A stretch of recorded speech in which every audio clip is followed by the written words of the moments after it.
जो अध्यादेश कल रात में आया है, अगर मैं कहूं कि इन अ नटशेल ये अध्यादेश क्या कहता है, तो ये अध्यादेश कहता है कि चाहे दिल्ली की जनता केजरीवाल को चुन के भेजे, चाहे दिल्ली की जनता अरविंद केजरीवाल को विधानसभा में 90% की ज़्यादा सीटों से जिता के भेजे, लेकिन दिल्ली को केजरीवाल नहीं चलाएगा, दिल्ली को केंद्र सरकार चलाएगी।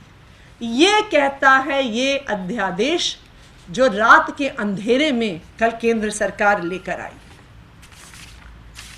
तो ये जो अध्यादेश 19 मई को यानी कल रात को आया, क्या ये अध्यादेश केंद्र सरकार ला सकती थी? क्या ये अध्यादेश संवैधानिक है? मैं आपको ये स्पष्ट तौर पे बताना चाहती हूं कि ऐसा अध्यादेश लाने की ताकत केंद्र सरकार के पास नहीं है। संविधान के अनुसार, और इसको बहुत क्लियर कट तरीके से सुप्रीम कोर्ट ने अपने आदेश में ये कहा है, और मैं आपको ये पढ़ के दिखाती हूं। पैराग्राफ 160 जो सुप्रीम कोर्ट की कॉन्स्टिट्यूशन बेंच ने कहा है, the involvement of the union of India in the administration of NCTD is limited by constitutional provisions and any further expansion would be contrary to the constitutional scheme of governance। इसका क्या मतलब है?